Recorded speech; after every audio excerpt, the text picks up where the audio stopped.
জীবনে সফলতা অর্জন করার জন্য প্রপার গাইডেন্সটা আসলে খুবই খুবই খুবই জরুরি। কিন্তু অনেক সময় আমরা দেখা যায় যে সঠিক মানুষের কাছ থেকে সেই প্রপার গাইডেন্সগুলো পাই না। তাই আমাদের এই show Mumtaz herbal product presence voice of excellence, যাতে করে আমরা সেই এক্সিলেন্ট ভয়েসগুলো থেকে কিছু কিছু ইম্পর্টেন্ট টিপস, উপদেশ বা লাইফ হ্যাকস আপনাদের কাছে পৌঁছাতে পারি। Viewers, welcome to my show. আমি সাদিদ আদনান ওয়াহিদ আছি আপনাদের সাথে। আর আজকের এপিসোডে আমাদের এমন একজন গেস্ট আছে যাকে দেখে, যার কথা শুনে আপনারা অনেক অনুপ্রাণিত হবেন। আমাদের আজকের গেস্ট খুবই ইয়াং এবং এখন পর্যন্ত তার লাইফে খুবই সাকসেসফুল।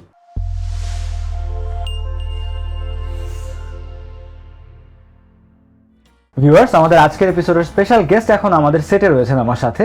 চলুন ওনাকে স্বাগত জানাই। আমাদের সাথে আছেন এখন MD Shahriar Hasan Jisan, national consultant A2I ICT division, people's republic of Bangladesh. আসসালামু আলাইকুম ভাইয়া, কেমন আছেন?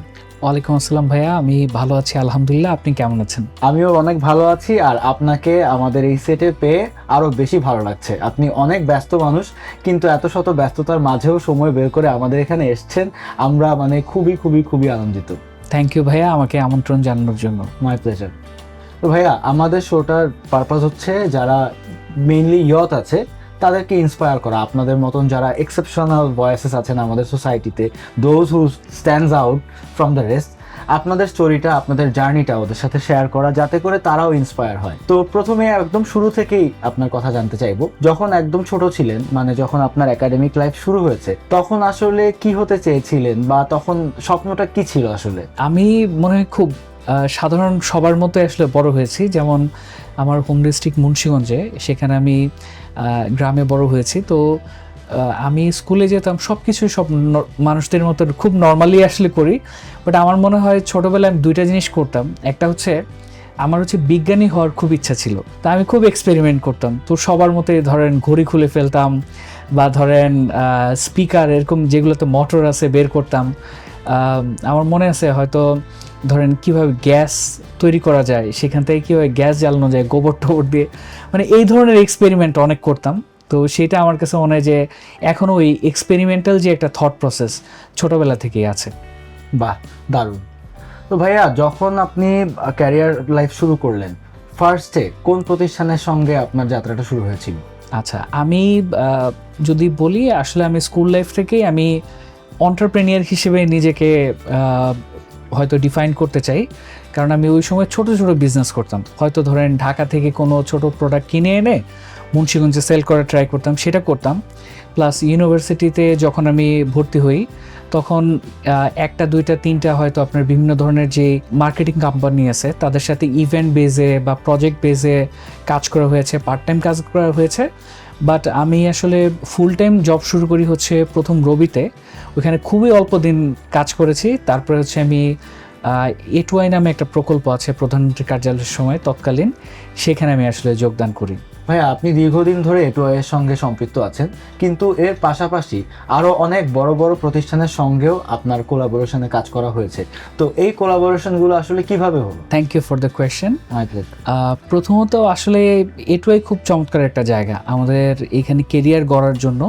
কারণ এইখানে আসলে ন্যাশনাল লেভেল থেকে কাজ করা হয়। সো ন্যাশনাল যে ভিশন, যে বিভিন্ন ডেভেলপমেন্ট এরিয়া, সেগুলো নিয়ে আসলে বিভিন্নভাবে কাজের সুযোগ হয়। তো আমি A2I-তে কেরিয়ার শুরুতেই অলমোস্ট 64 জেলায় আপনার গিয়েছি রিসার্চের কাজে, যেটা আসলে আমাকে কান্ট্রির একেবারে রুট লেভেল পর্যন্ত বুঝতে সহায়তা করেছে। অনেক জায়গাতে আসলে A2I অনেক বড় প্রতিষ্ঠান, যদি আমি বলি ওয়ার্ল্ড ব্যাংক, ADB, বা ধরেন ডিফারেন্ট হাই কমিশন বা বিভিন্ন টেক কোম্পানি লাইক গুগল বা মেটা, সেখানে A2I-এর সুবাদে আসলে কাজ করার সুযোগ হয়েছে। পাশাপাশি আমার যে ইউথ অর্গানাইজেশন আছে ব্লাডম্যান, সেখান থেকে আমি আসলে আমাদের পার্টনার হিসেবে ছিল মেটা, টার্কিশ এমবেসি বা ইউনিলিভার, এ ধরনের অনেক মাল্টিন্যাশনাল কোম্পানিজ বা প্রতিষ্ঠান, তাদের সাথে জয়েন্টলি প্রজেক্ট ডেভেলপমেন্ট করার সুযোগ হয়েছে। এইগুলো আসলে একটা এভিনিউ, মানে কাজ করার। আর আমার কাছে মনে আছে আমি যেহেতু লাস্ট এক যুগের কাছাকাছি আসলে কনসালটেন্সি করেছি, তো কিছু জায়গাতে আসলে আমার সুযোগ ছিল যে একাধিক প্রতিষ্ঠানে একসাথে কনসালটেন্সি করার। তো সেই সুবাদে আমি মেটাতে 2 বছর কনসালটেন্সি করেছি আগে প্রজেক্ট ম্যানেজার হিসেবে, তারপরে ইউএনএ এর সাথে কাজ করেছি কনসালটেন্ট হিসেবে, বা আরও বেশ কয়েকটা প্রতিষ্ঠানে আমি ছোট ছোট প্রজেক্টে বা টাইম বেজে বা ডেলিভারি বেসে আসলে কাজ করার সুযোগ হয়েছে। আমার আসলে কাজ করতে ভাল লাগে, তো কেউ যদি খুব চমৎকার কোনো কাজের আসলে এক্সপিরিয়েন্স বা সুযোগ নিয়ে আসে, তো আমি আসলে কখনোই মানা করি না। সেক্ষেত্রে কেউ কম টাকা দেখ, বেশি টাকা দেখ বা টাকা নাও দেখ, আমি চেষ্টা করি সেখানে কাজ করার, কারণ কাজ করলে একটা সম্পর্ক বিল্ড আপ হয়, এক্সপিরিয়েন্স হয়, নলেজ হয়, যেটাকে আসলে আমি সবচেয়ে বেশি গুরুত্ব দিয়ে থাকি। খুব সুন্দর একটি কথা বলেছেন। আসলে মানে আমাদের যখন ক্যারিয়ারের বিল্ডিং স্টেজ, তখন আসলে we should not focus on the money, rather work আর প্যাশনটাকে আমাদের চেজ করা উচিত। জি, আসলে আমি যদি আরও একটা এক্সাম্পল দিই, আমার এটুয়াইতে একটা কলিগ ছিল। আমরা মূলত যারা ফেসবুকে নারী উদ্যোক্তা আছে তাদেরকে আসলে আমরা বিভিন্ন ধরনের সাপোর্ট দিয়ে থাকতাম, ট্রেনিং বা আপনার তাদেরকে কীভাবে ডিজিটাল মার্কেটিং করবে ফেসবুকে, তাদের আইডি কীভাবে সিকিউর রাখবে, তাদের বিজনেসকে প্রমোট করবে, এই ধরনের একটা প্রজেক্ট নিয়ে এটুয়াইতে আমরা কাজ করেছি। তো আমার ওই কলিগ কানাডাতে যাওয়ার পরে সে টুইটারে জব পেয়েছে। তার জব পাওয়ার একটা বড়ই ছিল যে সে আসলে নারী উদ্যোক্তাদের নিয়ে বাংলাদেশে কাজ করেছে। সো মানে আসলে কোন এক্সপিরিয়েন্স আপনাকে কখন কোথায় নিয়ে যাবে উই নেভার নো। আমার যে কলিগ আছে তার এই এক্সপিরিয়েন্সটা এবং তার যে বর্তমান মানে চাকরির স্থল, এইটা আসলে আমাকে আরও বেশি অনুপ্রাণিত করে এই ধরনের কাজে যুক্ত হওয়ার ক্ষেত্রে। ভাই, আপনি যেহেতু প্রযুক্তি নির্ভর উন্নয়ন নিয়ে কাজ করছেন, আপনার কাছে একটি প্রশ্ন জানতে চাইবো, আমাদের ডিজিটাল ইনফ্রাস্ট্রাকচারের সবচেয়ে বড় দুর্বলতা কোনটি আপনি মনে করেন? বাংলাদেশে আসলে ডিজিটাল পাবলিক ইনফ্রাস্ট্রাকচার বা ডিপিআই, যেটা হচ্ছে ওয়ার্ল্ড ব্যাংকের একটা টার্মিনোলজি, বা ওয়ার্ল্ড ব্যাংক বিভিন্ন দেশে ডিপিআই ডেভেলপমেন্টে কাজ করে। তো আমাদের এই জায়গাটাতে আমার কাছে মনে হয় দুর্বলতা আছে, কারণ আপনি দেখবেন একটা মিনিস্ট্রির সাথে অন্য মিনিস্ট্রি ইন্টিগ্রেশন নাই। যে হয়তো আপনার ধরেন বিভিন্ন ধরনের ভাতা স্টুডেন্টরা পেয়ে থাকে, কিন্তু সেটার জন্য হয়তো ওই ভাতাগুলা ডিফারেন্টভাবে আসে, বা তার যে একটা স্টুডেন্ট আইডি আছে, তার একটা আসলে স্টুডেন্ট আইডি থেকে একটা অ্যাকাউন্ট করা পসিবল, হয়তো এটা এমএফএস হোক বা ব্যাঙ্ক অ্যাকাউন্ট হোক পসিবল, এবং সেটা যদি সোশ্যাল সেফটি বা আপনার হয়তো মিনিস্ট্রি অফ সোশ্যাল ওয়েলফেয়ারের সাথে কানেক্টেড থাকে, তাহলে কিন্তু সেইখান থেকে এই ধরনের ভাতাগুলো দেওয়া পসিবল। বা তারা বিভিন্ন ধরনের স্কলারশিপ পেয়ে থাকে, বা অনেক ডিফারেন্ট টাইপের স্টাইপেন্ড কিন্তু আছে। কিন্তু একটা মিনিস্ট্রির সাথে আরেকটা মিনিস্ট্রি এই ধরনের হ্যান্ডশেকিং নাই, ইন্টিগ্রেশন নাই, ডেটা এক্সচেঞ্জ নাই, যে কারণে আসলে আমরা দেখছি যে সবাই আসলে আলাদা আলাদা সাইলোসে কাজ করে। তো এই ডিপিআইটা যদি আসলে খুব চমৎকারভাবে ডেভেলপ করা যায়, আমাদের যে অপারেশনাল কস্ট এটা অনেক কমে আসবে, এবং দেখবেন যে একজন স্টুডেন্ট হোক, একজন কৃষক হোক, একজন পেশেন্ট হোক, তার মাল্টিপল সার্ভিসের জন্য বিভিন্ন জায়গায় যেতে হবে না। তার একটা গভর্নমেন্টের আইডি থেকে সাইন ইন থেকে এসে দেখবেন মাল্টিপল যে পাবলিক সার্ভিসেসগুলো আছে সেটা নিতে পারবে। আর এই ধরনের যদি ডিপিআই থাকে, সেটা আসলে প্রাইভেট সেক্টরের জন্য হেল্প হয়। দেখেন, আপনারা যখন মোবাইল নাম্বারটা আপনার যখন এখন এটাকে একটা আইডেন্টিফিকেশন টুল হিসেবে ইউজ করা হয়, তো এই মোবাইল আইডেন্টিফিকেশন নাম্বার থেকে আপনি দেখবেন যে বিকাশ বা নগদ যে এমএফএস অ্যাকাউন্ট আছে এটা করা সম্ভব হয়েছে, এবং এইটার মাধ্যমে কিন্তু ডিজিটাল যে ট্রানজ্যাকশন অনেক গুণে বেড়ে গিয়েছে। সো এই ধরনের আসলে প্রাইভেট সেক্টরেও এই ধরনের ডিপিআই থেকে বেনিফিটেড হবে যদি সরকার আসলে এরকম একটা অবকাঠামো তৈরি করে দেয়। খুবই সুন্দর একটা কনস্ট্রাকটিভ একটা অপিনিয়ন দিলেন। আর মানে আসলেই এটা যদি আসলেই বাস্তবায়ন করা যায়, আমাদের সবার লাইফস অনেক ইজিয়ার হবে, আমাদের ইয়ুথ পপুলেশনটা অনেক উপকৃত হবে। আমরা আশা করব যে আমাদের এই অনুষ্ঠানের মাধ্যমে হলেও যেন ভাইয়ার এই খুব মূল্যবান ফিডব্যাকটি সংশ্লিষ্ট অথরিটির কাছে পৌঁছে যায়। ভাইয়া, আমরা যারা টেক বা আইসিটির ব্যাপারে টুকটাক জানি, আমাদের সবার কাছে কিন্তু এটুআই একটি খুবই পরিচিত নাম। কিন্তু আমাদের ম্যাস অডিয়েন্স যারা আছে তাদের জন্য একটি প্রশ্ন আপনার কাছে রাখতে চাই, যে এটুআই এর মেইন রোলটা আসলে কি, এবং প্রাইভেট পাবলিক পার্টনারশিপে এটুআই আসলে কিভাবে ভূমিকা রাখছে? আসলে এটুআই হচ্ছে বাংলাদেশ সরকারের একটা ডিজিটাল ট্রান্সফরমেশন এজেন্সি হিসেবে রূপ লাভ করেছে। সো এটুআই একটা ক্যাটালিস্টের মতো কাজ করে, কারণ আপনারা দেখবেন যে বিভিন্ন মিনিস্ট্রির অনেক পাবলিক সার্ভিসেস আছে, বা আপনার সেখানে ডিজিটালাইজেশনের সুযোগ আছে, তো সেই জায়গাটাতে এটুআই তাদেরকে আসলে বিভিন্ন ধরনের পরামর্শ দান করা, টেকনোলজিক্যাল ডেভেলপমেন্ট এই ধরনের কাজগুলো করে থাকে। এবং যেহেতু এটুআইয়ের সাথে মেটা, গুগল সহ বিভিন্ন ধরনের টেকনোলজি জায়ান্ট যারা আছে তাদের সাথেও খুব ভালো কোলাবোরেশন আছে, সেই ধরনের কোলাবোরেশন নিয়ে ফ্যাসিলিটেট করে। তো আমি যদি আসলে একটা এক্সাম্পল দেই, যেমন বাংলাদেশের খুব প্রাউড করার মতো একটা বিষয় হচ্ছে Bangladesh.gov.bd, মানে এটা বাংলাদেশের ন্যাশনাল পোর্টাল। এখানে প্রায় 35,000-এর বেশি অফিস যুক্ত আছে একটা পোর্টালে, যেটা আসলে পৃথিবীতে অন্য কোনো অফিসে এই ধরনের নাই। সো এই পোর্টালটা তৈরি করেছে এটুআই বা তৈরিতে সহায়তা করেছে।